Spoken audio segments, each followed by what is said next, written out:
Bien, ya estamos grabando. Ok, bueno, pues el lunes no hubo clases, entonces, este, pues vamos a tratar de seguir avanzando. Hoy subí ya la tarea que corresponde a la práctica anterior que vimos, que es la de modulación. Ah, entonces, bueno, esa tarea ya está ahí, para el próximo miércoles.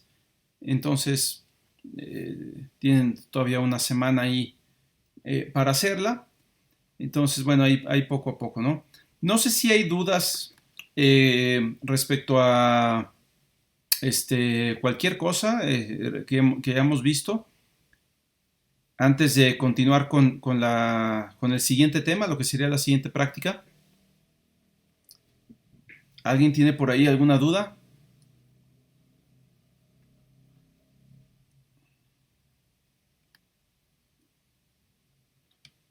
No, ninguna.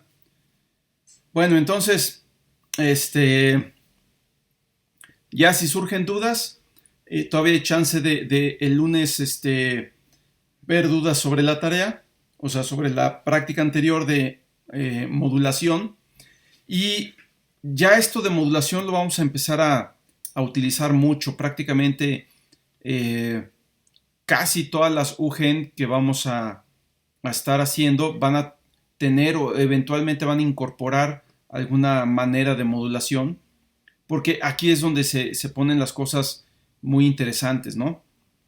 Ya vimos, por ejemplo, que el usar modulación nos permite eh, generar, por ejemplo, nuevas componentes de frecuencia que no estaban presentes en la señal original. Entonces, ya con esto nos empezamos a salir del área de los filtros lineales e invariantes en el tiempo, ¿sí? Que bueno, los conocemos muy bien, sabemos cómo analizarlos, sabemos cómo diseñarlos, pero al mismo tiempo nos limitan mucho en el tipo de cosas que se pueden hacer, ¿no? Hay cosas que van más allá y también son muy interesantes. Entonces, continuando con esto de modulación, me gustaría hoy ver la siguiente práctica que es básicamente el diseño de funciones de envolvente. Es decir,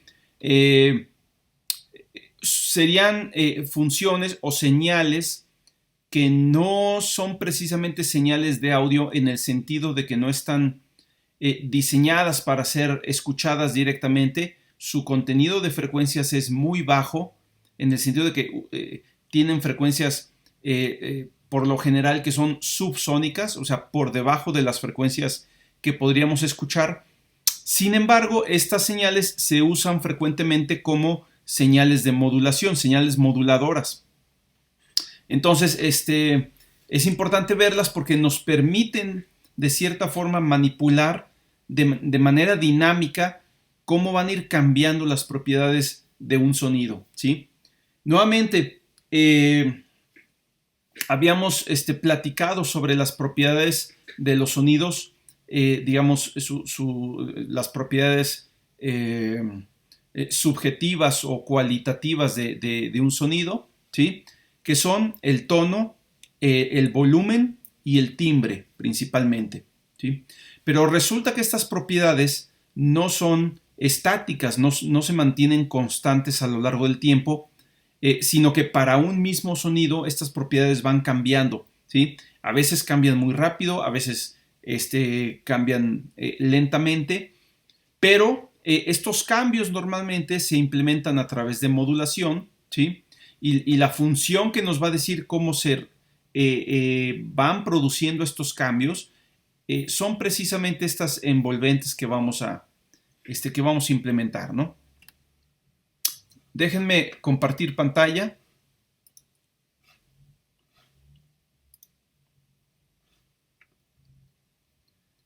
Y voy a mostrar el documento de las prácticas, ¿sí? Que sería la unidad que estamos viendo, capítulo 11, rampas y envolventes, que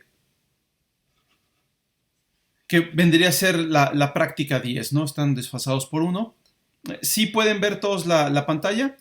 La, práctica? Sí. Ok, Sí. perfecto. Entonces, bueno, la introducción pues es más o menos el rollo que me aventé ahorita. Más bien quiero mostrarles gráficamente a qué me refiero con estas envolventes, ¿no? Por ejemplo, aquí hay envolventes de amplitud, ¿sí? O sea, tenemos una señal en el lado izquierdo, una señal con una cierta frecuencia, claramente es una señal sinusoidal, pero su amplitud va variando, empieza con una amplitud grande, ¿sí? Empieza con una amplitud grande y la amplitud va disminuyendo a lo largo del tiempo, ¿sí? Hasta pues, prácticamente llegar a cero, ¿sí? Si nosotros tratáramos de hacer una gráfica de la amplitud de esta señal, bueno, pues podemos más o menos medir la amplitud viendo en qué punto se dan las crestas y los valles de la señal, ¿no? Entonces voy a tomar en este caso las crestas y voy a trazar una línea, que es la línea roja que vemos aquí, una curva que representa la amplitud de las crestas. En este caso la amplitud de las crestas es la amplitud de la señal, porque en la señal coseno, precisamente como es de amplitud unitaria, pues las crestas tienen exactamente la amplitud que nosotros le asignaríamos a la señal, ¿no? Entonces aquí se ve cómo la amplitud va cayendo y claramente se ve que va cayendo pues de acuerdo o siguiendo una curva, no es una recta, es una función curva, que más adelante vamos a ver que es una exponencial. ¿Sí? Es muy fácil, una de las envolventes que son fáciles de modelar y de implementar. Del lado derecho tenemos una envolvente mucho más complicada, ¿sí? Esta señal que vemos en la parte de arriba corresponde a una señal de habla, ¿sí? Se está diciendo una cierta frase, que es precisamente esta que viene acá abajo, I am ambidextrous. Y bueno, en cada sílaba o en cada fonema se emite un sonido. Entonces, cuando se emite el sonido, aumenta la amplitud de la señal y en las pausas entre un fonema y otro o entre una palabra y otra, pues se ve una caída de la amplitud, ¿sí? Si nuevamente nosotros hacemos lo mismo y tratamos de dibujar una línea que vaya siguiendo los picos de la señal, pues veríamos una línea como esta, que está en la parte de abajo, ¿sí? La línea se incrementa en el primer fonema o en la primera sílaba y luego cae la amplitud, ¿sí? Vuelve a incrementarse, ahora es una palabra o un fonema más largo, ¿sí? Y así se va incrementando. Donde hay un fonema acentuado, como aquí, pues se ve una amplitud mayor, ¿sí? Etcétera, ¿no? Entonces, creo que esto nos da una idea muy clara de lo que es, en este caso, la envolvente de amplitud de una señal, ¿sí? Aquí lo que está siendo modulado, bueno, o lo que claramente vemos que está siendo modulado es la amplitud, ¿sí? Y la amplitud sube, baja, cambia, de cierta forma, siguiendo una cierta curva, ¿sí? Entonces, si nosotros ahorita, por ejemplo, tenemos una forma de generar sonidos de amplitud constante, como es el oscilador senoidal que tenemos, o como es el generador de ruido blanco que tenemos, esos generan señales de amplitud constante, más o menos. Entonces, podemos nosotros manipular la amplitud a través de un amplificador que sea que tenga modulación, lo que le llamamos la clase pasada un BSA, por amplificador controlado por voltaje, y utilizar un generador de señal que nos dé una curva de este estilo para manipular la amplitud, ¿sí? O una curva de este estilo, como la curva roja que está acá. Obviamente esta es una curva que se produce en un sonido real, mientras que la curva roja que está del lado izquierdo, pues es una curva sintética, ¿sí? Simular exactamente la curva real sería, por supuesto, muy complicado, ¿sí? Entonces, vamos a empezar tratando de simular curvas sintéticas, pero nos van a permitir controlar ciertos aspectos del sonido, ¿sí? Ahora, es importante pensar que no solo la amplitud se puede modular. Ahorita el único bloque de procesamiento que tenemos o para el cual tenemos implementada la modulación es el amplificador, ¿sí? Que es lo que hicimos la clase pasada. Tomamos un amplificador y le agregamos la capacidad de modular la ganancia del amplificador a través de una señal externa. Pero esta capacidad de modulación se puede implementar en cualquier cosa. Podemos modular la frecuencia de un oscilador, por ejemplo. Podemos modular la frecuencia de corte de un filtro o el ancho de banda de un filtro, ¿sí? Entonces, cualquier proceso que requiera un parámetro, nosotros podríamos agregar la capacidad de modular ese parámetro. Ya que si los resultados son interesantes o útiles o no lo son, eso ya es otra cosa, pero que se puede agregar o implementar esa capacidad, se puede implementar. Entonces, por ejemplo, vamos a suponer que tenemos una señal, ¿sí? Vamos a suponer que tenemos una señal senoidal, ¿sí? Bueno, la voy a poner como un coseno. Ahí disculpen que no dibujo yo muy bien. Y menos con este equipo tan sofisticado que tenemos aquí, ¿no? Entonces, vamos a suponer que esta es una señal senoidal, ¿sí? Vamos a llamarle xn igual a vamos a llamarle seno de omega n para una cierta frecuencia omega, ¿sí? Nosotros podemos, esto lo vimos la clase pasada, podemos tomar esta señal y modular su amplitud, pero vamos a suponer que tenemos otra señal que es la señal moduladora. Y vamos a suponer que esta señal moduladora tiene este comportamiento, ¿no? Déjenme ponerlo más largo.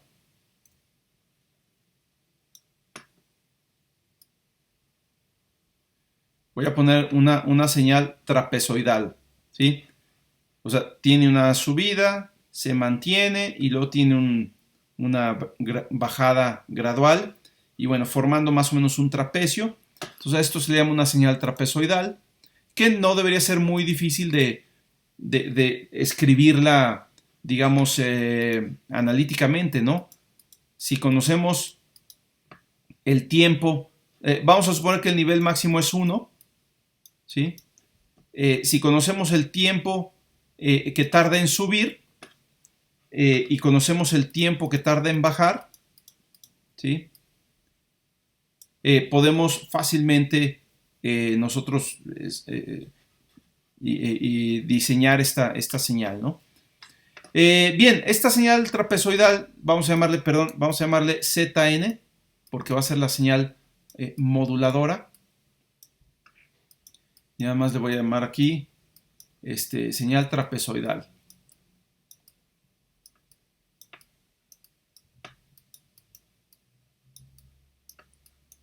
¿Sí? Bien, ¿qué pasa si nosotros ahora tomamos un amplificador controlado por voltaje o un VCA o un amplificador con modulación, como le quieran llamar, ¿sí? Vimos la clase pasada que esto se obtiene como Yn igual a, bueno, teníamos una ganancia base más una cierta amplitud de modulación o el índice de modulación que multiplica aquí a la señal moduladora. Y el producto de todo esto es la ganancia que va a tener nuestro amplificador, ¿sí? En cada instante de tiempo, o sea, en cada muestra n, ¿sí? Esto que está aquí es la ganancia total. Pero vamos a simplificar esto muchísimo y vamos a pensar ahorita que tomamos una G igual a 0 y una GZ igual a 1. ¿Sí? Vamos a suponer que consideramos este caso particular, ¿sí? Entonces, en realidad, si G vale 0 y GZ vale 1, la ganancia total está dada exclusivamente por la señal Zn, la trapezoidal. ¿Cómo se vería la señal modulada, o sea, la señal Yn? ¿Sí? Bueno, pues básicamente esto que vemos aquí es la ganancia total, ¿sí? Inicialmente la ganancia total vale 0, por lo tanto, pues la amplitud de la señal en un inicio vale 0. Conforme transcurre el tiempo, esta ganancia se va incrementando hasta llegar a 1. Entonces nosotros veríamos una cosa como esta, ¿no? Aquí se va incrementando la ganancia hasta llegar a 1. Vamos a suponer que aquí llegó a 1 y luego se mantiene en 1.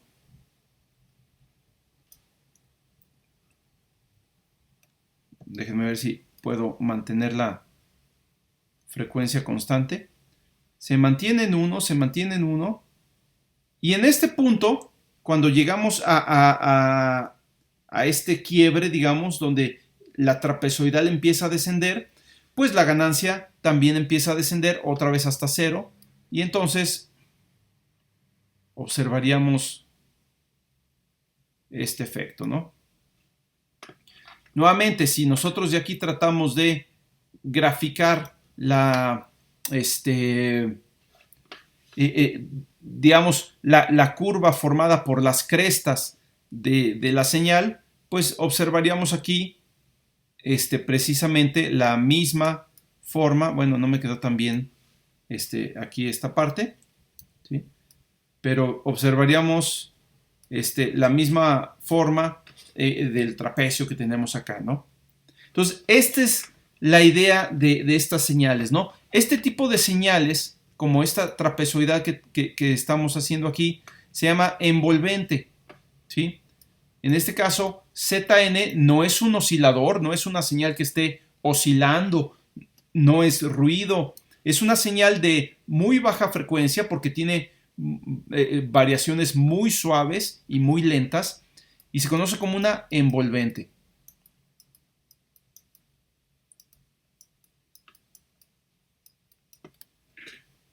Ahora, estas envolventes no solo afectan, o sea, dependiendo de cómo las utiliza uno, podrían no afectar únicamente la amplitud, podrían afectar otras propiedades de la señal, ¿sí? Por ejemplo, voy a tomar la misma envolvente, no voy a escribir ahorita la ecuación porque eso es algo que se ve después, pero vamos a suponer que ahora esta señal envolvente lo que afecta es la frecuencia de la señal, ¿sí? La señal empieza con una cierta frecuencia en este punto y luego esta frecuencia se comienza a incrementar, se mantiene a ese nivel durante un tiempo y luego otra vez empieza a caer la frecuencia, ¿no? Entonces, está la señal con su frecuencia normal. Llega un punto en que, perdón, más bien, aquí la frecuencia se empieza a incrementar, ¿sí?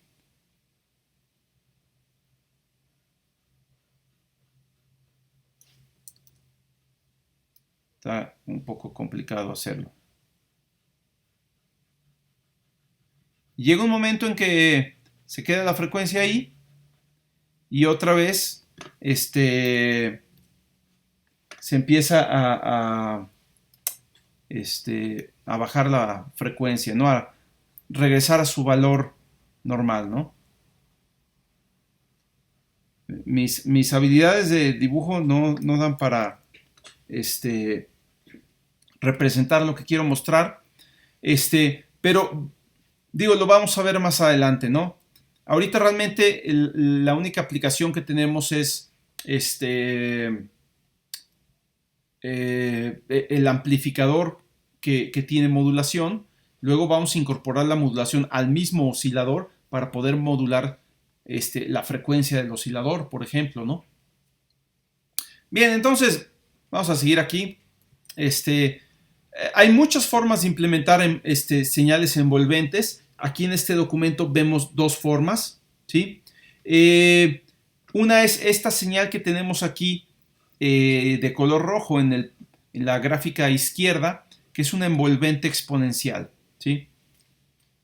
Entonces, la señal envolvente exponencial es básicamente esta ecuación, ¿sí? El truco con las envolventes, ahorita lo vamos a ver, es que tienen un inicio. Hay un momento en el que la envolvente inicia y de hecho se puede reiniciar, ¿sí? Entonces, ahorita vamos a ver cómo funciona esto, ¿no? Bien, entonces, este es una envolvente exponencial muy fácil de implementar. La envolvente vale 0 si el tiempo es menor que un tiempo inicial n0. n0 es el momento o el tiempo en el que la envolvente inicia digamos su actividad, ¿no? A partir de que inicia, es decir, a partir del tiempo n igual a n0, la envolvente tiene esta forma: exponencial de n menos n0 dividido entre lambda, ¿sí? Si se fijan, esto está definido para valores de n mayor que n0. Por lo tanto, n menos n0 es estrictamente no negativo, ¿sí? Lo menos que puede valer n menos n0 es 0, que es precisamente cuando n es exactamente igual que n0. Si esto vale 0, o sea, si el numerador de esta fracción vale 0, o sea, si n es igual a n0, entonces pues todo el argumento del exponencial vale 0 y el resultado de la envolvente es 1, ¿sí? Pero conforme n se va incrementando, y por supuesto n se va incrementando porque el tiempo transcurre nada más hacia adelante, o sea, conforme transcurre el tiempo, n menos n0 se hace cada vez más grande, ¿sí? Y entonces vamos a tener argumentos con valores negativos, pero cada vez más negativos. Y entonces la exponencial me va a dar valores cada vez más pequeños, ¿sí? Llegando el momento en que prácticamente se acerca a 0 cuando n es lo suficientemente grande, ¿sí?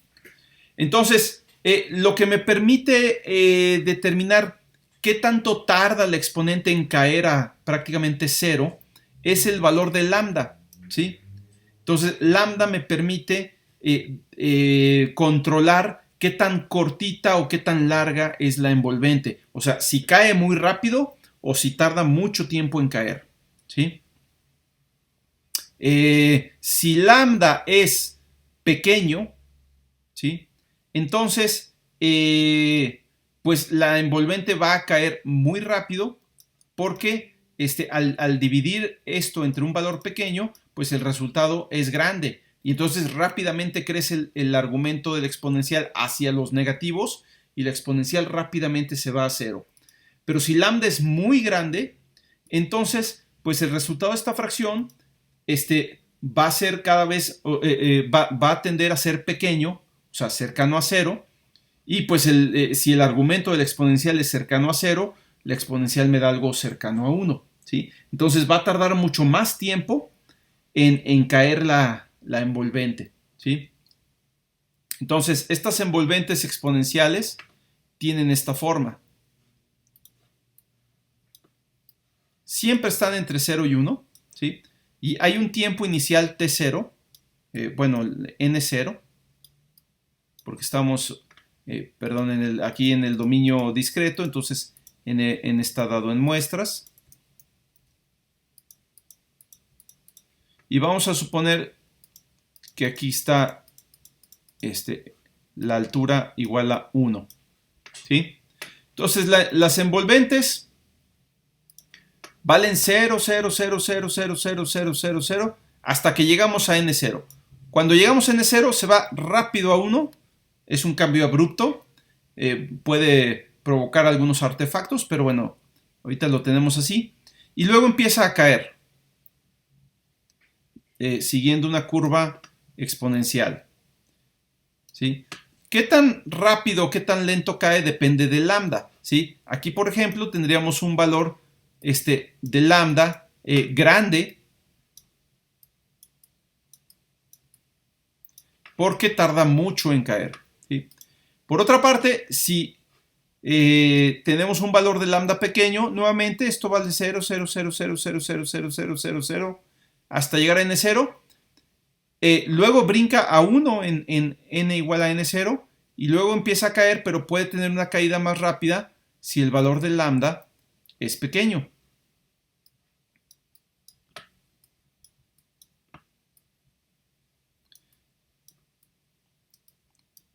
Ahora, ¿qué tan pequeño, qué tan grande o cómo calculamos lambda para tener el efecto que nosotros queramos? Bueno, hay varias maneras de hacerlo, ¿sí? Vamos a suponer que nosotros nos preguntamos, no podemos decir en qué momento la exponencial toca cero, porque nunca toca cero, ¿sí? Una función exponencial nunca se hace cero. Entonces, no podemos decir, pues ¿cuánto me voy a tardar en llegar al cero? Eso no va a pasar, ¿sí? Pero sí podemos preguntarnos cuánto nos vamos a tardar en llegar a un medio. Si se acuerdan, cuando hablábamos de las frecuencias de corte de los filtros, no era fácil definirla porque la respuesta en frecuencia de los filtros que hemos visto tienen una caída muy, muy suave, ¿sí? Entonces no es fácil decir, mira, estas frecuencias las deja pasar y a partir de aquí las rechaza. No funcionan así estos filtros, sino que cada vez de manera gradual van aplicando una atenuación mayor a las frecuencias que van quedando lejos del, por ejemplo, en el caso de un pasabajas, pues la atenuación es cada vez mayor entre más altas son las frecuencias, ¿no? Entonces, una manera que pensamos en que podíamos definir la frecuencia de corte es, oye, bueno, vamos a ver cuál es la frecuencia en la que la respuesta del filtro es igual a un medio, ¿sí? O sea, la ganancia que aplica el filtro, la atenuación que aplica el filtro a cada frecuencia es diferente y varía de manera gradual, pero vamos a pensar que las frecuencias para las que la ganancia es mayor que un medio son las frecuencias que se dejan pasar, mientras que si la ganancia es menor a un medio, eso corresponde a frecuencias que se están rechazando, ¿no? O sea, están siendo más atenuadas que amplificadas, ¿no? Entonces, aquí podemos hacer algo similar. Sí podemos calcular exactamente cuál es el tiempo que tarda este envolvente en llegar al valor de un medio, ¿sí? Y podemos pensar que este es el tiempo medio, ¿sí? Obviamente de aquí a acá es un cierto tiempo y no va a tardar el mismo tiempo, digamos el doble de tiempo en llegar al cero, pero podemos pensar que es el tiempo medio en el sentido que es el tiempo que tardamos en llegar a una ganancia de un medio, ¿sí? o a un valor de un medio. Entonces, eso sí es fácil calcularlo.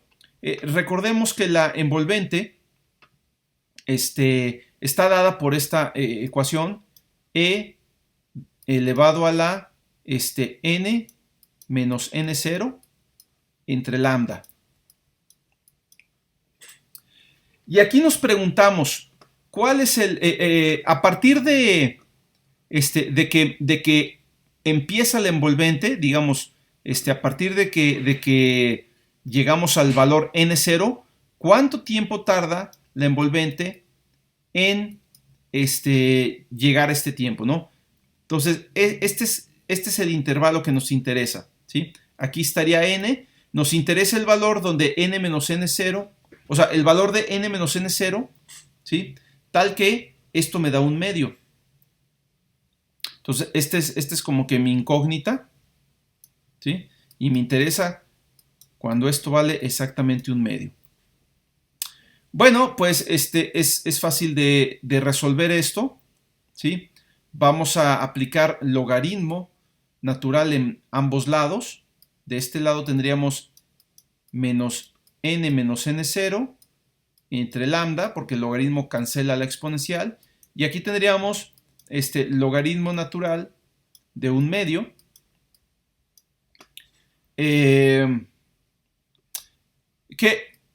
Bueno, el logaritmo natural de 1/2 es el logaritmo de una fracción, es la resta de los logaritmos. Entonces tendríamos logaritmo de 1, que vale 0, ¿sí?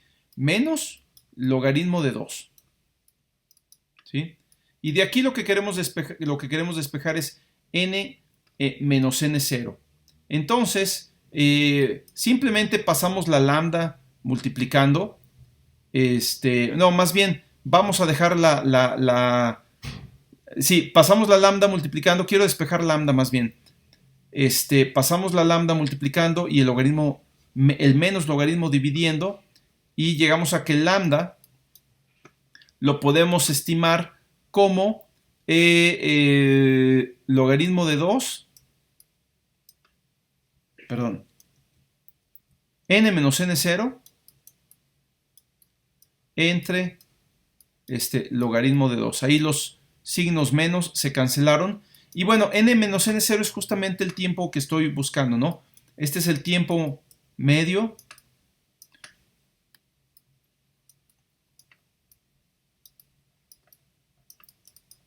entre logaritmo de 2. Este tiempo medio está dado en muestras, pero por supuesto, en la interfaz de la función yo puedo tomar el tiempo en una unidad más, digamos, fácil de manejar, como milisegundos, y hacer la conversión a muestras antes de calcular lambda, ¿no? Entonces, bueno, ahora, ¿cómo genero la señal? Bueno, pues es muy fácil. Digo, la ecuación que va a generar la señal, vamos a llamarle E de n, como está en las notas. Lo que vamos a hacer es un generador, ¿sí? Es decir, una UGen que genera una señal, pero no toma una señal de entrada, simplemente tiene una señal de salida, ¿sí? La señal E de n es igual a esto que está acá arriba, E elevado a la menos n menos n0 entre lambda. ¿Sí? Y entonces, bueno, con esto no tengo ningún problema. ¿Cuáles son los parámetros de mi, los parámetros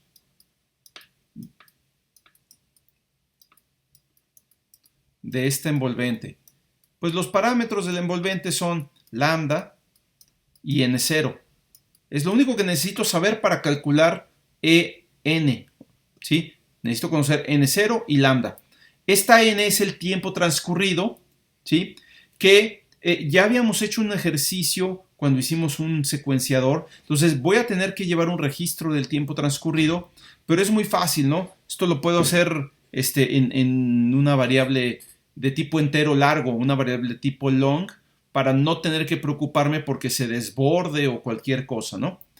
De hecho no se desborda porque está complicado, ¿no? O sea, tendría que pasar mucho tiempo. Entonces, bueno, podemos optimizar un poco la implementación de la siguiente forma, ¿sí? Vamos a considerar n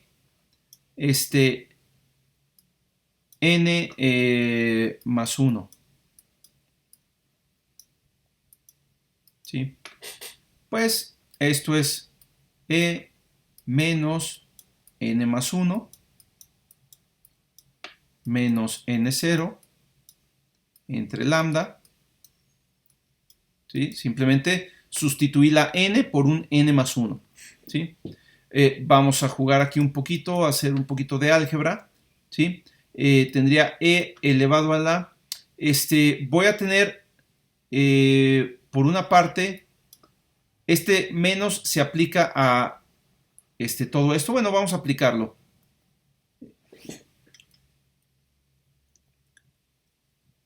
Perdón, menos se aplica a toda la fracción. Déjenme borrarlo de aquí.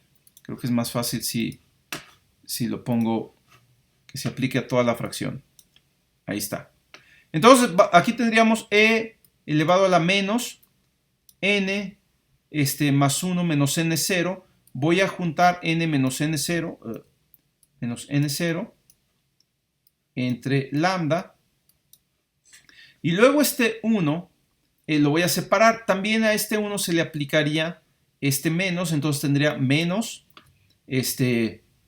1 entre lambda.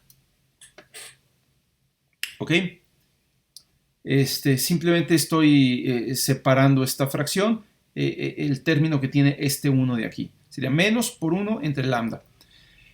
Y ahora tengo la exponencial de la suma de dos términos, ¿sí? Esto es igual al producto de las exponenciales. Tendría e a la n menos n0 dividido entre lambda por e a la menos 1 entre lambda.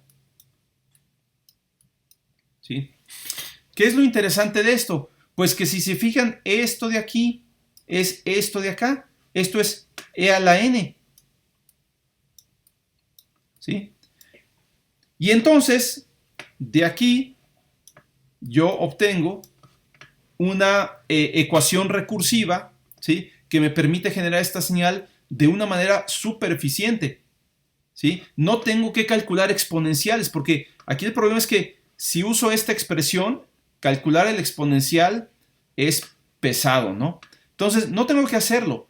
Puedo simplemente calcular e a la n como una constante, que es simplemente e a la 1 entre lambda. Ahora, esta constante la puedo precalcular, ¿sí? A menos que yo piense en modular lambda, la puedo precalcular y dejarla fija, ¿sí? Y usar la misma constante a lo largo de todo el buffer, a menos que quisiera modular la lambda. Ahí sí tendría que estar calculando esto en cada muestra. Pero si no lo hago, simplemente tomo esta constante y la multiplico por e de n-1. ¿Sí? Entonces, nuevamente esto requiere simplemente conservar el valor anterior de la e. Le podemos llamar e anterior, ¿no?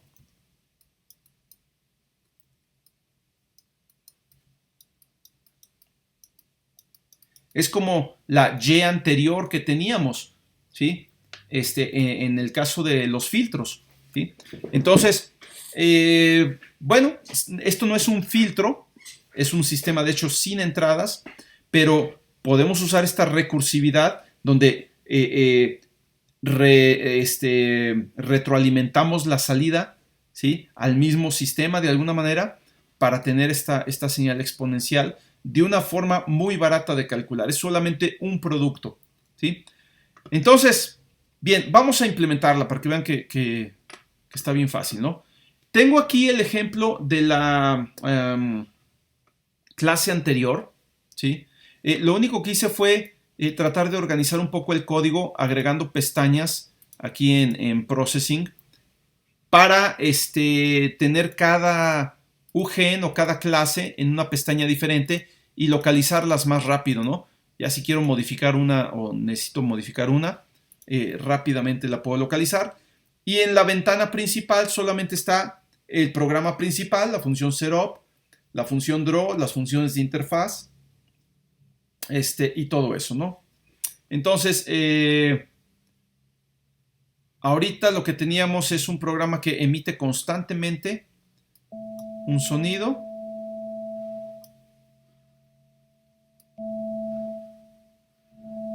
Y no puedo variar la frecuencia aquí, ¿no? Déjenme modificar este programa un poco. Vamos a hacer algo más simple. Vamos a hacer un solo oscilador, ¿sí? Ahorita voy a dejar un solo oscilador que pasa por un amplificador, pero va a ser un amplificador con modulación, un amplificador controlado por voltaje, ¿sí?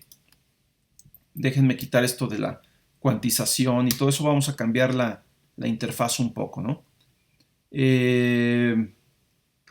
Audio context, amplificador, oscilador. Vamos a quitar todo esto.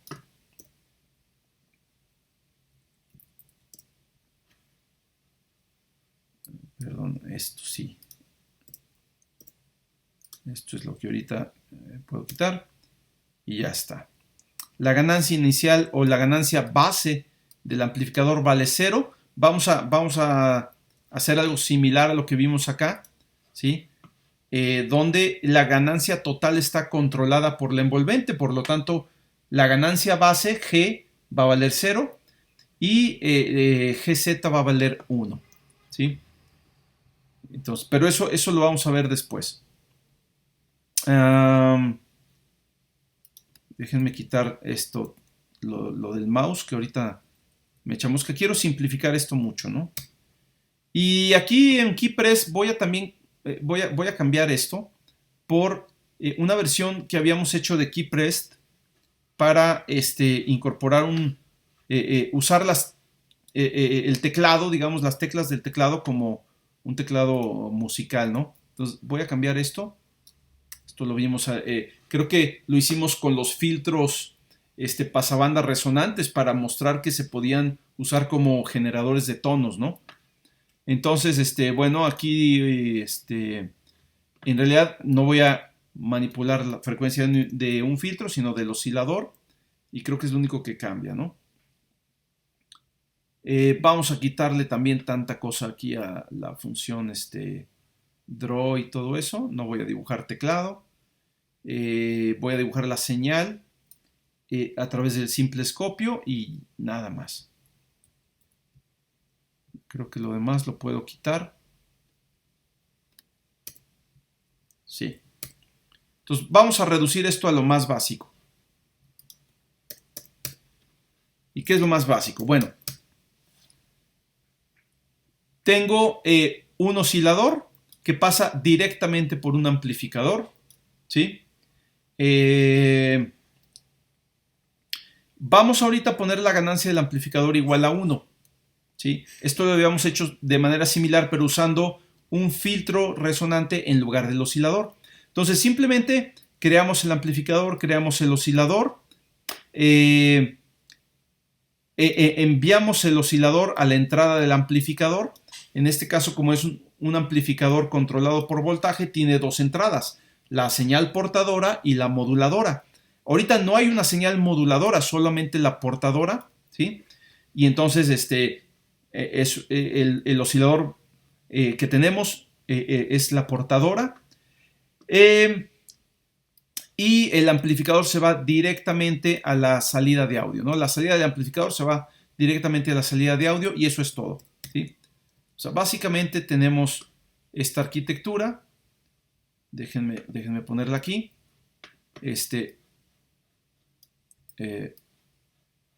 Un oscilador que genera una señal senoidal, ¿sí? No es una paleloca, es un oscilador. La salida del oscilador pasa por un amplificador. Recuerden que en estos diagramas el símbolo del amplificador es un triangulito así como ¿no? Con una ganancia G, ¿no? Sin embargo, cuando se trata de un amplificador de ganancia variable, es decir, cuya ganancia puede ser modulada, normalmente le agregamos una flecha así. Esta flecha indica que el parámetro de este bloque es variable. En nuestro caso, esto significa que puede ser modulado la ganancia, ¿sí? De hecho, creo que me quedó algo así, no sé. Y bueno, de aquí se va directamente a las bocinas, a la salida física de la tarjeta de audio.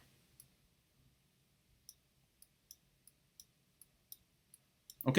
Entonces, este es digamos, la arquitectura que estamos usando ahorita. Pero ahorita este amplificador tiene una ganancia base igual a 1, ¿sí? Y no tiene ninguna señal moduladora conectada. Podríamos conectarla por acá, ¿no? Pero ahorita no tiene ninguna. Entonces, simplemente está trabajando como un amplificador sencillo, un amplificador de ganancia fija, no variable. Y la ganancia es 1, así que lo único que hace es dejar pasar la señal del oscilador hacia las bocinas. ¿sí? Y bueno, pues obviamente vamos a escuchar el oscilador. Además de eso, bueno, pues la función keypress nos permite usar el teclado de la computadora como un tecladito musical de 2 octavas, ¿no? Entonces, vamos a probarlo. Ahí está nuestra señal.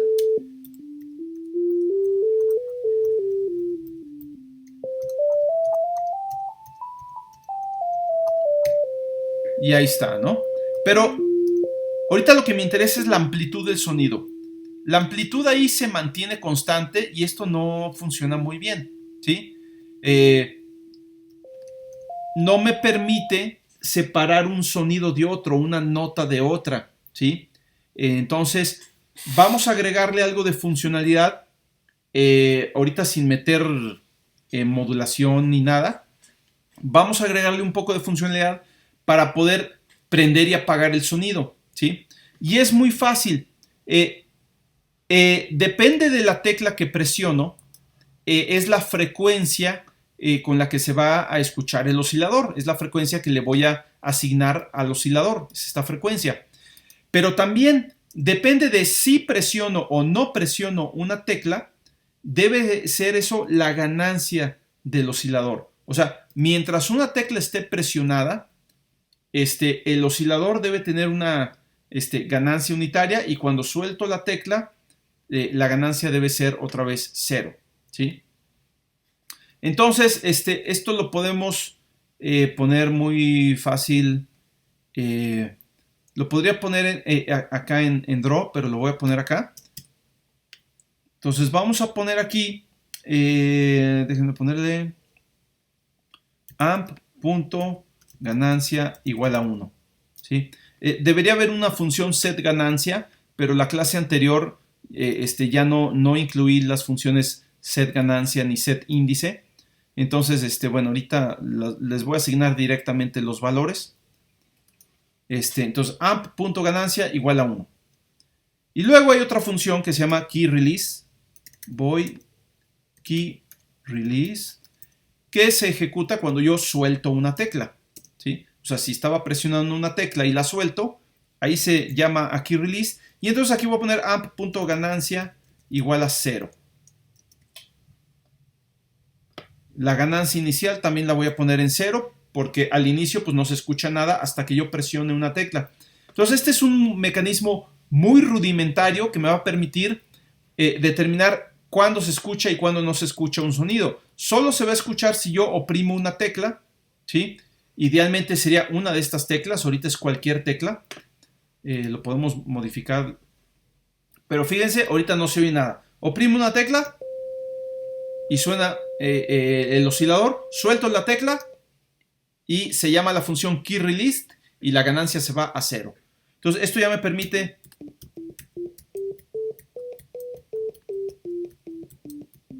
¿sí?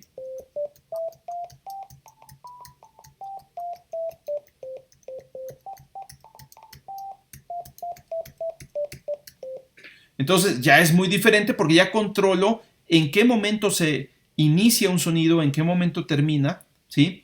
Y esto ya tiene que ver con otra propiedad de los sonidos que es la duración.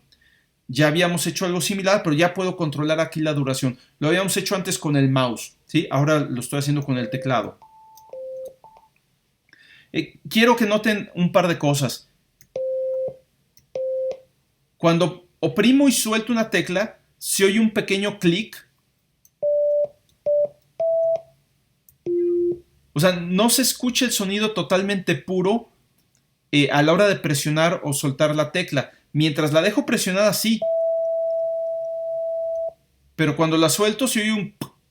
Eso es un artefacto que ocurre nuevamente por una discontinuidad que estamos causando al mover la ganancia de 0 a 1 abruptamente y luego de 1 a 0 abruptamente, ¿sí? Esto produce una discontinuidad en la señal de salida, ¿sí? Si estaba la señal senoidal en una cresta y mando la ganancia a 0, pues cae a 0 inmediatamente, ¿no?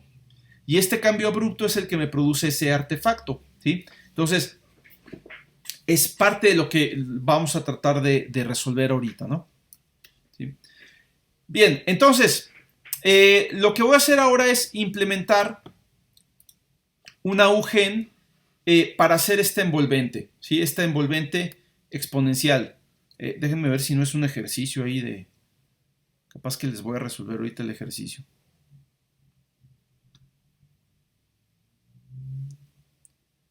El ejercicio, la práctica realmente se hace una envolvente lineal.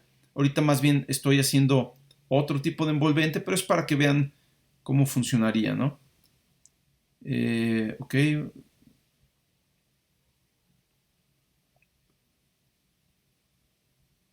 No está. No, está bien. Entonces, no hay tos, lo podemos hacer. Bien, entonces vamos a implementar esta cosa que está aquí en el pizarrón, ¿sí? Tratando de aplicar las ventajas de esta optimización que pusimos acá y toda la onda, ¿no? Y vamos a ver cómo le hacemos para controlar esta cuestión de en qué momento fijar N0. El N0 lo vamos a fijar de manera indirecta, ¿sí? Ahorita les voy a decir cómo. Entonces, primero vamos a concentrarnos en hacer la clase. Vamos a agregar aquí una pestaña, le damos aquí a la flechita al final de las pestañas, ponemos nueva pestaña y vamos a llamarle exponencial. Es un envolvente con forma exponencial. Normalmente yo le pongo a las pestañas el mismo nombre que va a tener la clase. En realidad el nombre de la pestaña va a ser el nombre del archivo .pde que se va a guardar en la carpeta del programa. Cada una de estas pestañas se guarda en un archivo de processing diferente.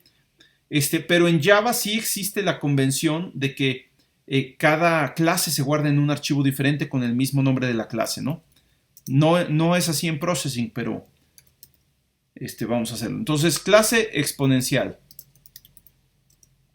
Extends UGen. ¿Sí? Esto ya debería ser el pan de todos los días para ustedes, ¿no? ¿Qué parámetros le vamos a meter? Bueno, son dos parámetros, lambda y n0. ¿Sí? Entonces, vamos a ponerlos así tal cual. Lambda es un valor de punto flotante. Entonces vamos a ponerle float lambda. Mientras que n0 es un tiempo dado en muestras. Acuérdense que aquí el tiempo está n y n0 están dadas en muestras. Por lo tanto, conviene que sea una variable de tipo entero y de preferencia que sea un entero largo, es decir, de 64 bits, para evitar problemas de desbordamiento, ¿sí? Entonces lo voy a declarar de tipo long, ¿sí? Le voy a llamar tiempo inicial. Digo, acá le llamo n0 para no escribir tanto, pero realmente representa el tiempo en el que inicia la envolvente, ¿sí?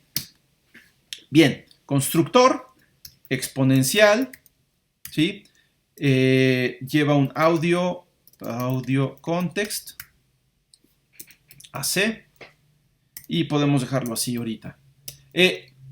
Va a ser una UGen que tiene una salida de audio, o sea, un canal de salida, pero no es un número variable de canales, es estrictamente un canal de salida y 0 canales de entrada. Entonces no necesito aquí agregar parámetros adicionales para el número de canales, ya sé cuántos son. Entonces llamo a la clase base, el constructor de la clase base, paso el audio context, y tiene 0 canales de entrada, podría ponerle 0 y luego un canal de salida, pero también ya sabemos que si pongo solo un argumento adicional, o sea, 2 argumentos en el constructor de UGen, este argumento representa canales de salida y el canales de entrada sería por default 0. Vamos a darle valores iniciales a los a estas cosas, ¿no? Yo creo que voy a poner lambda. Lambda no puede ser 0 porque divido cosas entre lambda. Entonces valdría la pena hacer una función set lambda. No set lambda, más bien set duración o algo así. Para asegurarme de que esa cosa no vale 0 en ningún momento, ¿no?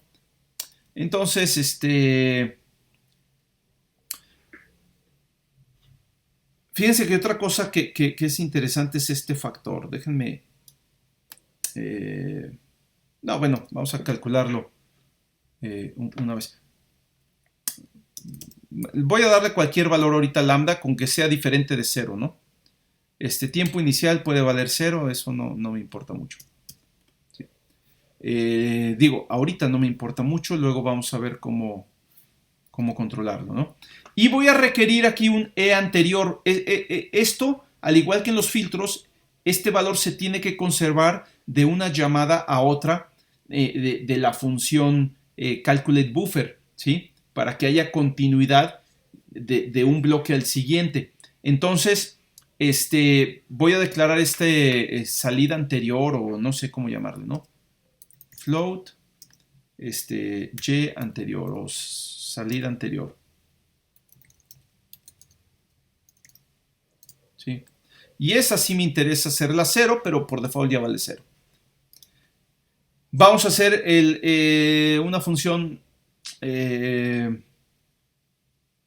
Déjenme hacer el calculate buffer, que creo que es ahorita el más interesante. Calculate buffer.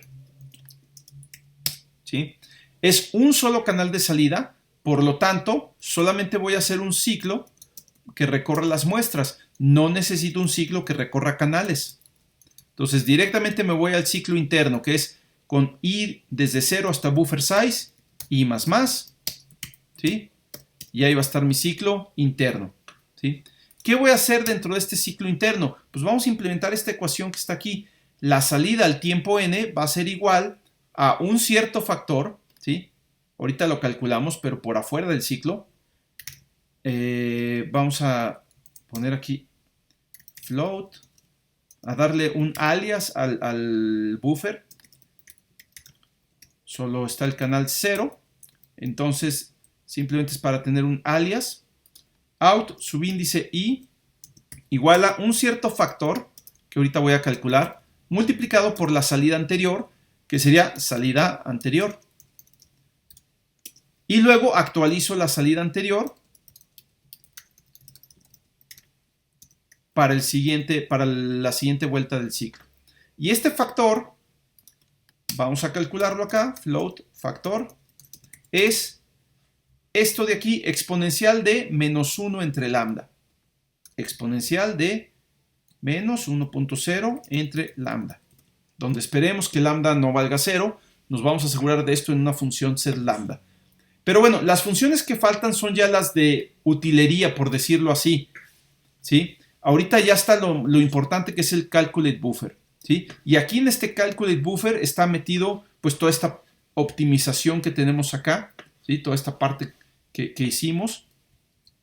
Este factor, si yo no lo voy a modular, pues me conviene calcularlo. O sea, si no lo voy a modular, va a ser el mismo factor para todas las muestras. Entonces me conviene calcularlo afuera del ciclo porque es una constante. Y si lo meto esta expresión adentro del ciclo, pues se hace más tardado el cálculo, ¿no? Entonces, bueno, ahí está.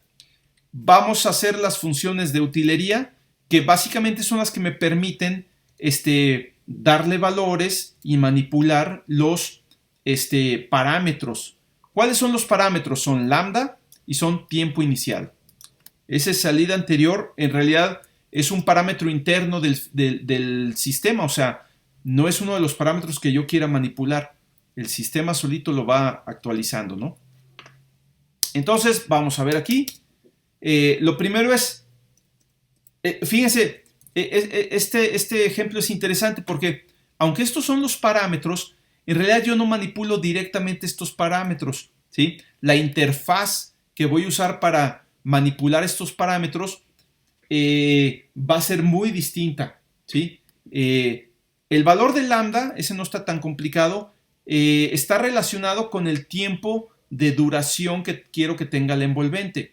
Ahora, este tiempo de duración más bien es la duración media, ¿sí? Que es este valor que llamo aquí tiempo medio. Aún después que transcurre esta duración media, la envolvente va a tener un valor positivo y va a seguir cayendo, ¿no? De 0.5 hacia abajo, ¿no? Y ya cuánto se tarda, pues ya es difícil determinarlo, ¿no? Nunca va a llegar a 0.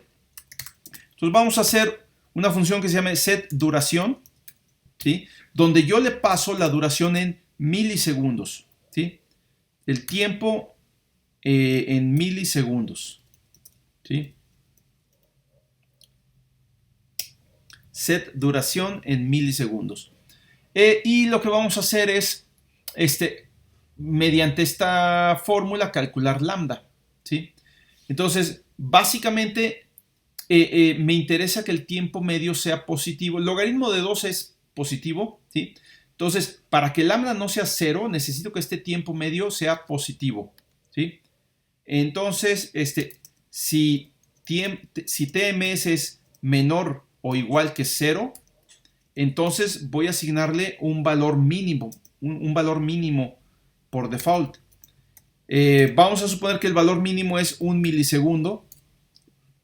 Entonces aquí vamos a suponer que no puede valer menos de 1 milisegundo, ¿sí? 1 milisegundo pues no es nada, ¿no?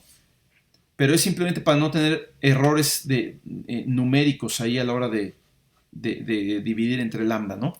Y ya directamente de aquí calculo lambda es igual a este tiempo está en milisegundos, mientras que este que yo tengo acá debe estar en muestras. Entonces vamos a convertirlo a muestras.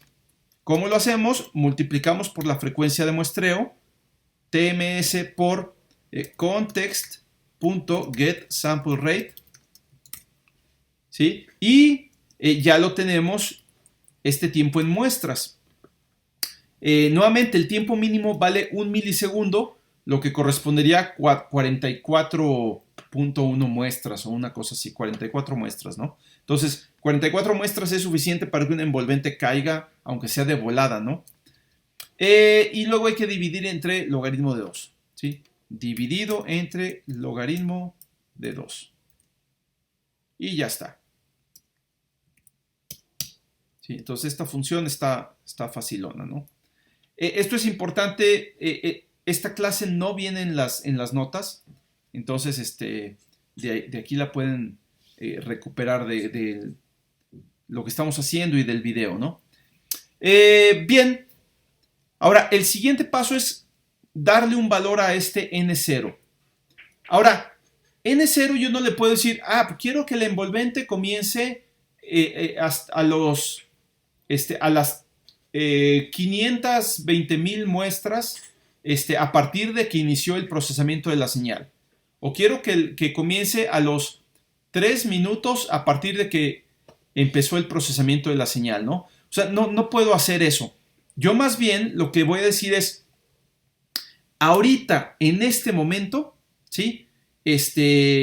Necesito que se calcule el valor de N0, ¿no? Entonces, ¿qué es lo que realmente ocurre cuando N vale N0? O sea, en el momento en que se inicia la envolvente, ¿qué es lo que ocurre? Bueno, lo que ocurre es que si nosotros vemos cuánto vale el envolvente en ese momento, sería cuando N vale N0, no sé cuánto valga N0, de hecho creo que ni siquiera voy a necesitar ese parámetro, no sé cuánto valga N0, pero en el momento en que llego a ese tiempo, ¿sí? Lo que va a pasar es que esto me da 0 y exponencial de 0 me da 1, por lo tanto la salida del envolvente es 1, ¿sí? Y eso lo puedo simular yo haciendo lo siguiente. Vamos a hacer una función que se llama dispara, ¿sí? Que en el momento en que yo llamo a la función dispara, es como si yo dijera, ahora este es N0, aquí empieza el envolvente, ¿sí? Pero lo que voy a hacer en realidad es hacer que la salida anterior valga 1, ¿sí? Y esto me asegura pues que la envolvente va a comenzar otra vez en 1 y va a empezar a caer, ¿no? Este 1 se va a retroalimentar acá, ¿sí? Claro, va a estar multiplicado por el factor. Si yo realmente quisiera que la salida valiera 1 en la siguiente muestra, dividiría aquí entre el factor para que todo salga bien, ¿no? Pero la verdad es que no creo que haga mucha diferencia, ¿no? Es mínimo. Entonces creo que ni siquiera necesito el tiempo inicial. O sea, a partir de esta ecuación que tenemos aquí recursiva, ya no aparece el tiempo inicial, ya no me importa el tiempo inicial. El tiempo inicial sirve para decir, ahorita la salida del envolvente se resetea a 1, por decirlo así, y ya está, ¿no?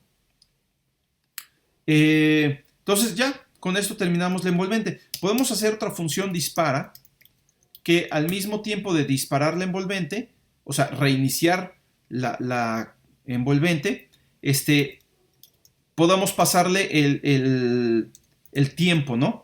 Entonces, lo único que haríamos sería calcular la duración, set duración con ese tiempo y luego dispara. ¿Sí? O sea, no es más que llamar a estas dos funciones en una sola, ¿no? Puedo decirle dispara y va a disparar el envolvente con la misma duración de la vez anterior, o puedo decirle dispara con una duración de tanto y va a cambiar la duración a lo que yo le diga, ¿no? Y disparar la envolvente al mismo tiempo. Entonces ya más una función de utilería, ¿no? Obviamente aquí el dispara, pues lo podemos enlazar, digamos, con cualquier función de interfaz. O sea, cuando ocurra un evento, dispara el envolvente. Un evento como un clic del mouse o oprimir una tecla o lo que sea, ¿no? Entonces, bien, ahí está ya. Vamos ahora a utilizar esto. Nos regresamos al programa principal. Vamos a agregar aquí una envolvente exponencial. Exponencial envolvente. ENV, así le voy a llamar. ¿Sí? Vamos a crearla. ENV igual a new envolvente. ¿Sí? No lleva parámetros el constructor más que el audio context. Perdón, exponencial. ¿Sí? Y esta envolvente va a ser la señal moduladora de mi amplificador. Ahora sí, ¿sí? Ahora sí meto aquí una señal moduladora que genera una envolvente exponencial. ¿Sí? Envolvente. ¿Sí? Y esta va a modular la ganancia de mi amplificador. Pero ahora el amplificador va a tener una ganancia base igual a 0. O sea, quiere decir que mientras yo no dispare el envolvente, la ganancia está en 0 y el sonido no se escucha. ¿Sí? Pero el índice de modulación, que el índice de modulación lo puedo representar aquí como un pequeño amplificador que controla la amplitud del envolvente. El índice de modulación le voy a llamar GM o GZ, no me acuerdo cómo se llama, va a valer 1. ¿Sí? Y entonces ahora esta es la arquitectura que tenemos. Este índice de modulación está ya metido dentro de la UGEN que hace todo esto. O sea, todo esto está metido dentro de la UGEN BCA.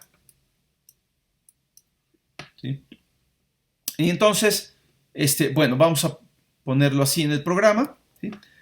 Vamos a ponerles la ganancia inicial vale 0, pero el índice de modulación vale 1.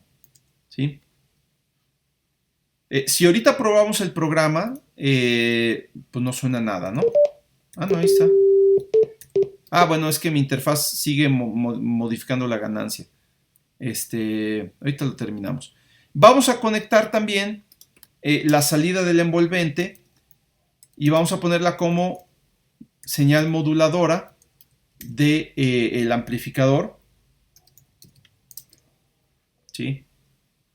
Entonces, la portadora es el oscilador, la moduladora es la envolvente. Y esto quiere decir que a través del envolvente yo voy a controlar la ganancia del amplificador o bien la amplitud del oscilador, la amplitud del sonido que voy a escuchar. Vamos a quitar esta interfase rudimentaria donde yo directamente manipulo la ganancia, ¿sí? Déjenme quitar ahorita el key release. Y vamos a la hora que se presiona una tecla, vamos a disparar la envolvente. Vamos a poner envolvente.dispara. ¿Qué quiere decir? Que en ese momento la salida de la envolvente se va a 1 y ya con el tiempo gradualmente empieza a caer, ¿sí? ¿Qué tan rápido va a caer? Vamos a ponerlo aquí como un parámetro. Vamos a suponer que dure, ¿qué le pondremos? Medio segundo. Esto iba a estar en milisegundos y lo dejé en segundos. A ver, déjenme regresarme. Exponencial. Este tiempo dijimos que iba a estar en milisegundos y ahorita lo tengo multiplicado por la tasa de muestreo, como si convirtiera a segundos. Entonces todavía tengo que tomar esto y dividirlo entre 1000, porque si no me va a dar valores muy grandotes, ¿no?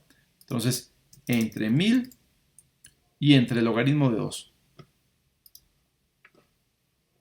Ahí debería jalar esto ya. Bien. Entonces, 500 milisegundos para tener la duración media del envolvente. En realidad va a tardar un poco más en llegar a un nivel ya cercano a cero, donde ya no sea perceptible el efecto del envolvente, ¿sí? Entonces, vamos a ver. Ok. Cruzo los dedos y a ver si sale esto. ¿Sí? Nada más oprimí una tecla. ¿Sí? Entonces aquí pueden ver cómo ahora la amplitud, fíjense que sigue bailando ahí la señal porque la envolvente nunca llega a ser exactamente igual a 0, ¿sí? Ahí ya por cuestiones de precisión numérica del tipo float prácticamente se volvió 0, ¿sí? Pero oprimo una tecla y comienza el sonido y la envolvente va haciendo que la amplitud vaya cayendo de una manera mucho más natural que simplemente prenderlo y apagarlo, ¿no? Y además se pierde, al menos cuando cae el sonido, se pierde el artefacto, ese clic que teníamos por esa discontinuidad. Ya no está la discontinuidad porque ahora la ganancia cae de manera suave, ya no abrupta. Sin embargo, a la hora de subir la envolvente de 0 a 1, o sea, a la hora de disparar la envolvente, todavía se da este artefacto. ¿Sí?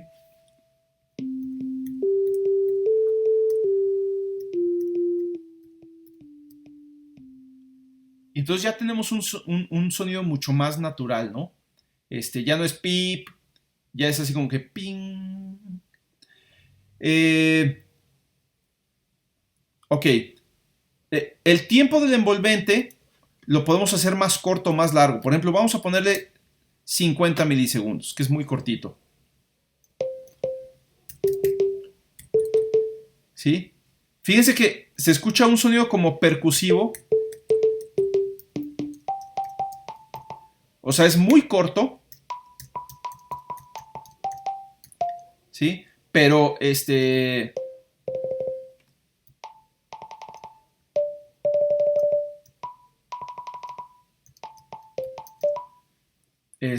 pero tiene una caída también muy, muy natural, ¿no? Si lo hago más largo, por ejemplo, vamos a ponerle 2 segundos, 2000 milisegundos, tarda mucho en caer.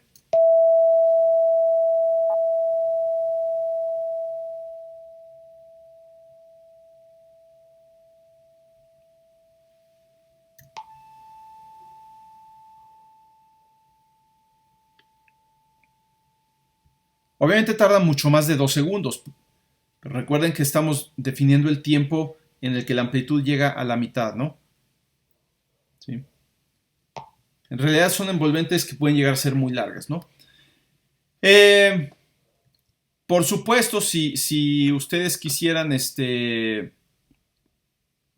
digamos, definir la duración del envolvente de otra manera, que no fuera precisamente, por ejemplo, el tiempo que tarda en llegar a un medio, sino el tiempo que tarda en llegar a un centésimo, ¿sí?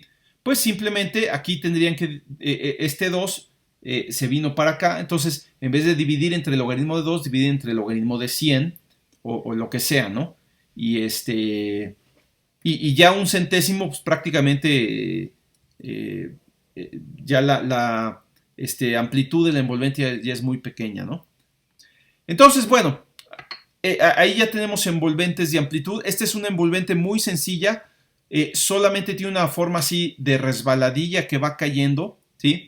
No puede volver a subir gradualmente ni hacer más cosas, pero es una envolvente que ya nos permite al menos tener sonidos que no son constantes, ¿no? Pi, o que no se prenden y se apagan abruptamente, ¿no? Fíjense, ya para terminar, que aquí quité la función keyReleased que me hace la ganancia directamente igual a 0. Esto ya no va a tener ningún efecto porque la ganancia ya vale 0, ¿sí? O sea, la ganancia base del amplificador ya vale 0. Entonces no tiene caso ponerla, ¿no? ¿Sí? Bien, pues creo que podemos terminar por aquí. Déjenme ya nada más comentar. En la práctica, necesito que la lean porque en realidad la envolvente que se elabora aquí en el procedimiento de la práctica es mucho más sofisticada, pero también es muy sencilla y muy similar a la que implementamos.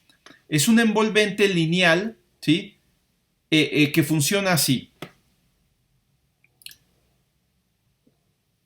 ¿Sí? Vamos a poner aquí, nada más para explicarles cómo funciona este envolvente. Envolvente lineal. ¿Sí? Pues igual, es muy similar en el sentido de que va transcurriendo el tiempo y en algún momento tú le dices al envolvente, cambia, ¿sí? En el caso de la envolvente exponencial, esto lo hacemos con la función dispara. Decimos, ahora dispárate, y la envolvente se dispara, se va a 1 y ya de ahí empieza a caer de manera natural de acuerdo con la duración que nosotros ponemos, ¿sí? Lo que vamos a hacer ahora es una envolvente que por default vale 0. Vale 0, vale 0, vale 0, vale 0. Y en algún momento yo le digo cambia de valor, ¿sí? Con un método que se llama, me parece que precisamente cambia, ¿no? ¿Sí? Entonces le digo, aquí en este punto yo voy a pedir un cambio. Cambia,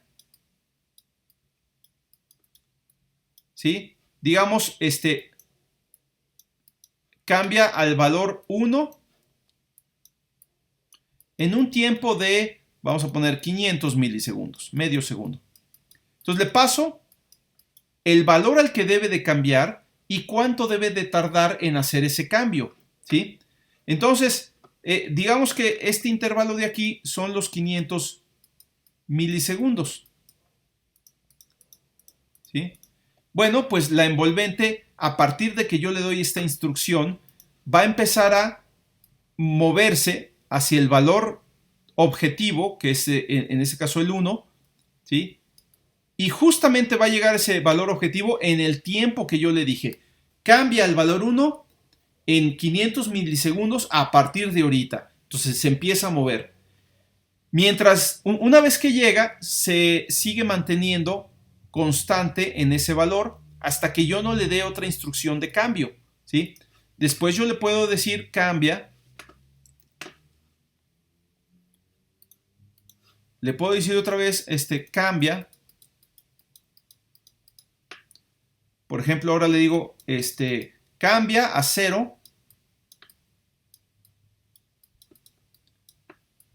Al valor 0 en un tiempo de, vamos a ponerle 1 segundo, 1000 milisegundos, ¿sí?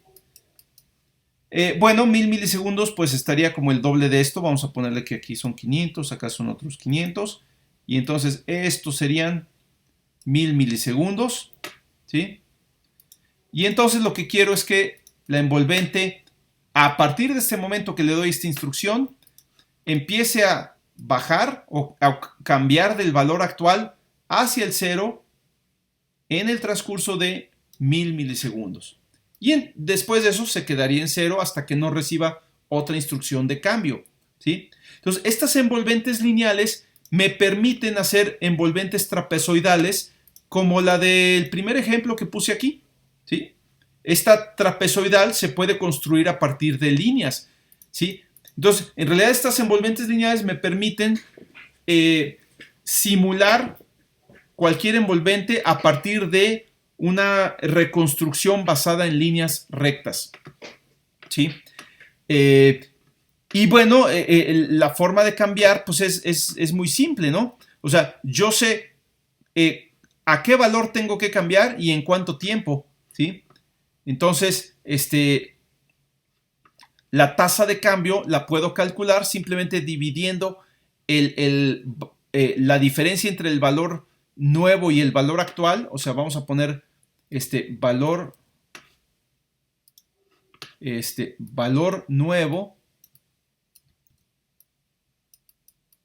menos valor actual dividido entre el tiempo de cambio. O sea, el tiempo que yo quiero que se tarde en llegar de un valor a otro, que sería este 500 o este 1000, ¿no? Tiempo de cambio. Esto me da la tasa de cambio, ¿sí? Esta tasa, pues yo la guardo por ahí, también se mantiene constante mientras yo no le dé ninguna otra instrucción. Y la dinámica de la señal es simplemente la salida del envolvente, le voy a llamar otra vez E. En es igual a En-1, o sea, la salida anterior, más la tasa de cambio. ¿Sí? O sea, básicamente, si quiero que cambie, por ejemplo, de 0 a 1 en 500 milisegundos, bueno, este tiempo debe estar en muestras, ¿no?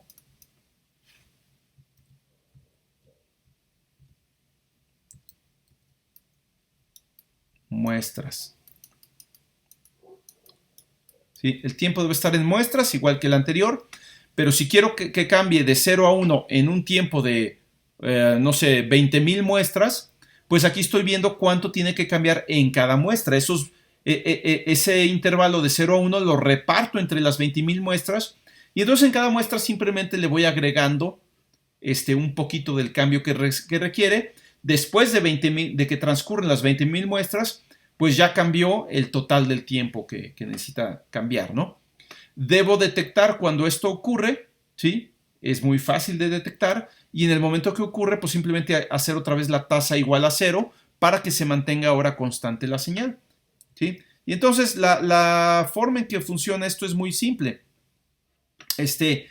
Yo calculo la tasa de cambio, que es esta, es lo que les decía, el valor objetivo menos el valor actual, que aquí lo tengo como valor inicial, dividido entre el tiempo que va a tardar el cambio en muestras. Esto me da la tasa de cambio que aquí le llamo M. La señal o el valor de salida cambia de esta forma, ¿sí? V ahora va a ser V más M. No necesito conservar el V anterior, ¿sí? Simplemente, no, sí, creo que sí lo necesitaría conservar. Bueno, este sería V nuevo igual a V anterior más M. Y debo de llevar un conteo de cuántas muestras me quedan para completar el cambio, ¿no? Esto lo puedo hacer simplemente si ya tengo este tiempo guardado en delta n, pues hago delta n igual a delta n menos 1 y cuando delta n llega a 0, quiere decir que ya transcurrió ese segmento, ¿sí? Y debo mantener la señal constante y esto lo puedo lograr haciendo m igual a 0. Entonces, así está la implementación. Aquí está. No, esta es la función para cambiar. El calculate buffer, aquí está, ¿no? La salida out i es igual al valor. Esta es una variable que se guarda. Si el tiempo es mayor que 0, entonces valor igual a valor más tasa y tiempo menos menos. Cuando el tiempo llega a 0, pues ya esto no ocurre, ¿no? Posiblemente hay formas mejores de implementar esto, pero bueno, es una manera, ¿no? Ok, básicamente, esencialmente eso es lo que hace, ¿no? Después se habla un poquito de una envolvente que se llama envolvente ADSR. Se las platico muy rápidamente. Envolvente.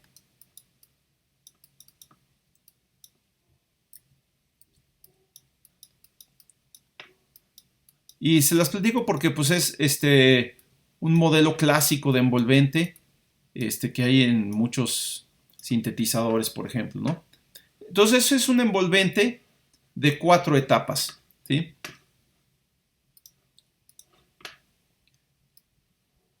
Una etapa donde la envolvente va de 0 hasta su valor máximo, podría ser 1, por ejemplo, y luego hay una pequeña caída,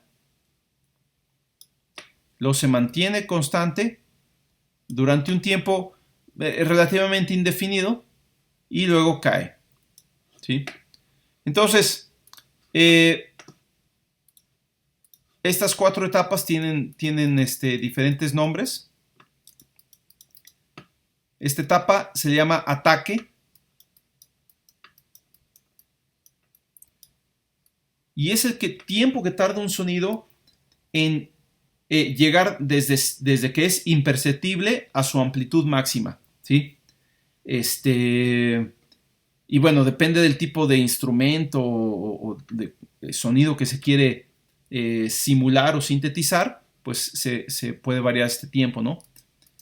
Luego viene la segunda etapa, que se le llama decaimiento.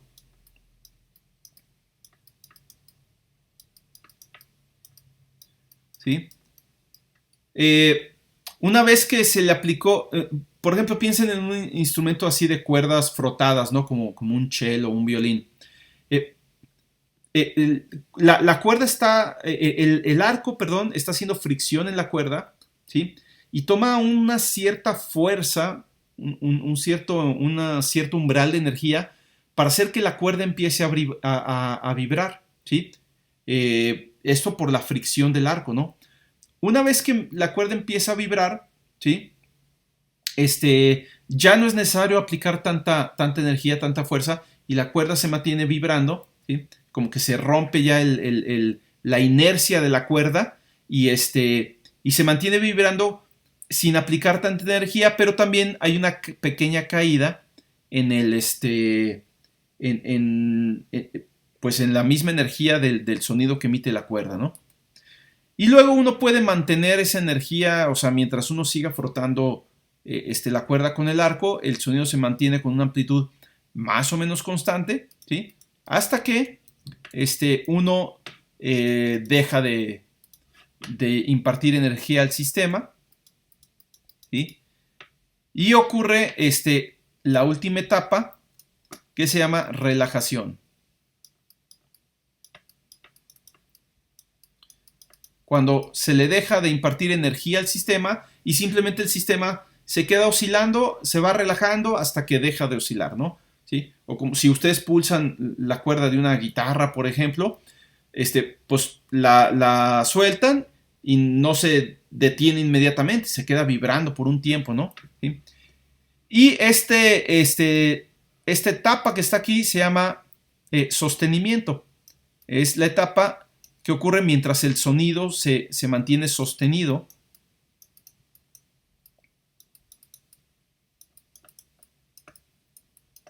¿Sí?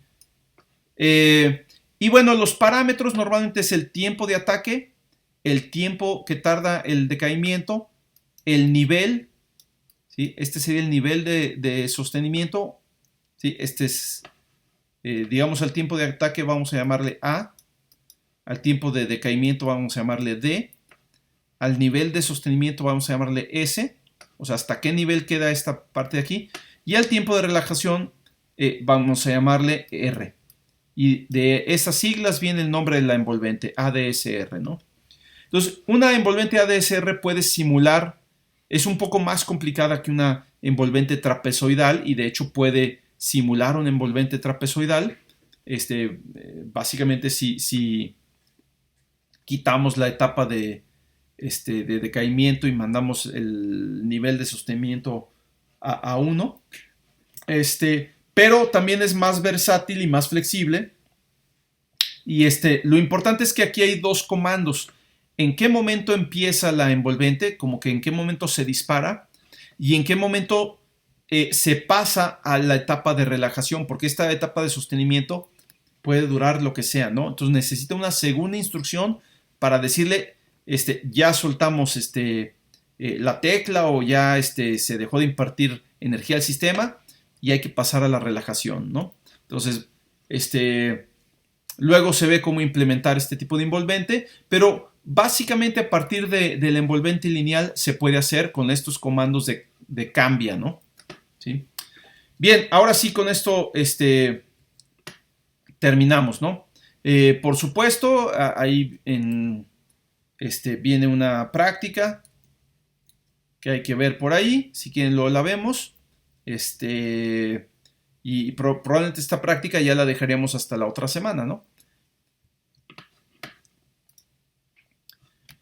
Ok, preguntas, dudas por ahí. En esta práctica, ¿sí vamos a hacer el reto? Me parece que no. Creo que ya los retos quitarían un poco de tiempo y los primeros retos eran muy importantes para mí porque no eran muy complicados y me parecía importante que practicaran un poco más y por eso me parece importante que hicieran los retos. A partir de aquí los retos ya se complican un poco, ya son más elaborados y creo que podrían quitarles tiempo que bien podríamos aprovechar avanzando mejor en las prácticas, ¿no? A menos que hubiera un reto realmente interesante, ya yo les diría, pero me parece que aquí el reto no es lo suficientemente interesante, es simplemente hacer una envolvente lineal, pero donde los segmentos no sean necesariamente líneas, ¿sí? Simular curvas, pero a partir de la misma envolvente lineal, entonces no le veo mucho caso, ¿sí? Entonces, bien, los ejercicios para esta práctica son básicamente dos. Y creo que estos dos ya son suficientemente interesantes y no complicados, pero ya con esto debe ser suficiente, ¿no? Ajuste los parámetros de... bueno, hay que implementar una envolvente ADSR, que esto viene como parte del programa base que está en la práctica, o sea, esto ya está hecho ahí. Y ya nada más se pide jugar un poco con los parámetros, ajustar los parámetros de ataque, decaimiento, sostenimiento y relajación para modelar sonidos como los que siguen, ¿no? Un sonido con un ataque largo y que una vez transcurrido el ataque se mantenga su máxima intensidad, pero se apague inmediatamente al soltar el botón del mouse, o si ustedes prefieren usar la interfaz del teclado, que creo que para dar distintas notas es más amigable, pues cuando suelten la tecla del teclado, ¿no? ¿Sí? O sea, aquí realmente pueden usar el clic del mouse o las teclas del teclado de la computadora para disparar los sonidos. Y como podemos detectar cuando oprimimos la tecla o cuando la soltamos, podemos perfectamente usar esto para controlar la envolvente ADSR, ¿sí? Entonces nada más es jugar con los parámetros. Y el inciso B es hacer un sonido percusivo con un ataque rápido y de corta duración, ¿sí? Independientemente del tiempo que dure presionado el botón del mouse, ¿sí? O sea, tienen que ver cómo hacerlo, ¿no? Todo esto se debe lograr únicamente ajustando estos parámetros, sin moverle ninguna otra cosa al programa de la práctica. Si le tienen que mover algo más, es porque pues, no lo están haciendo bien. ¿Ok? El segundo ejercicio sí es más elaborado. Dice modificar la arquitectura del sistema implementado en esta práctica de acuerdo a esta figura, donde los bloques azules corresponden a los componentes ya existentes y los rojos son las componentes nuevas. O sea, en esta práctica se hace un sistema muy similar al que tenemos aquí, ¿sí? Tenemos un oscilador, este oscilador pasa por un amplificador de ganancia variable, ¿sí? Cuya ganancia está controlada por una envolvente, ¿sí? Nosotros ahorita en la clase usamos un envolvente exponencial a manera de ejemplo, pero en la práctica se utiliza un envolvente ADSR, pero es lo mismo, un oscilador que pasa por un VCA controlado por una envolvente y de ahí directamente a la salida de audio. Eso era los bloques azules, ¿sí? Lo que se pide en el ejercicio 2 es hacer una arquitectura un poco más complicada donde ahora se agreguen los bloques rojos, ¿sí? Hay un segundo oscilador, ¿sí? Que pasa también por un VCA, también controlado por un envolvente ADSR, pero es otra envolvente distinta. Y la salida de este VCA se utiliza para modular la amplitud del primer oscilador, ¿sí? Antes de mandarlo a este otro VCA. Entonces vamos a tener un oscilador, o más bien una configuración de dos osciladores en configuración de amplitud modulada. Esto lo vimos la clase pasada. ¿Qué pasa si tú modulas la amplitud de un oscilador con otro oscilador? ¿Sí? Entonces tenemos esta configuración de amplitud modulada donde la salida después se pasa por otro VCA para controlar el volumen o la amplitud del sonido final, ¿no? Entonces, fíjense, tenemos 3 VCAs aquí, ¿sí? Dos envolventes, 2 osciladores, entonces ya empieza a ser una arquitectura considerablemente más elaborada que cualquiera de las que hemos hecho hasta ahora, ¿no? Pero van a ver que les puede dar un montón de sonidos distintos y con el control de las envolventes ustedes pueden manipular el contenido espectral del sonido que obtienen, ¿sí? Entonces, este es el ejercicio 2 y luego pues ya les dice ahí, por ejemplo, cómo manipular los parámetros o más bien les pide manipular los parámetros de las envolventes para obtener distinto tipo de sonidos, ¿no? ¿Sí? Entonces es hacer esa arquitectura y experimentar para hacer distintos tipos de sonidos, ¿sí? Y llevar un registro de qué parámetros están utilizando para cada sonido. No es necesario implementar una interfaz a través del mouse, pero si lo pueden hacer, pues les ayuda a rápidamente, en tiempo real, manipular algunos de los parámetros, ¿no? Por ejemplo, los parámetros que son interesantes de manipular, la frecuencia de la portadora, pues la controlan con las teclas del teclado, ¿no? Así como pianito, como lo hicimos ahorita. Pero con el mouse pueden controlar la frecuencia del oscilador, ¿sí? Y el índice de modulación, y con eso obtienen un montón de sonidos diferentes. Y ya las envolventes pues les dan un control más fino de cómo va cambiando a lo largo del tiempo el espectro del sonido, ¿no? Básicamente ya estamos ahora sí manipulando el espectro o el timbre del sonido, ¿no? Y bueno, con eso me parece más que suficiente, ¿no? Sin hacer el reto. Olvídense del reto, ¿sí? Igual que en la práctica de la clase pasada, olvídense del reto. Creo que ahí sí lo puse en la descripción de la tarea, que no hicieran ese reto. Igual en esta también les voy a pedir que no lo hagan. ¿Ok? Bien, no sé si hay alguna otra pregunta por ahí. ¿Alguna otra duda que tengan por ahí?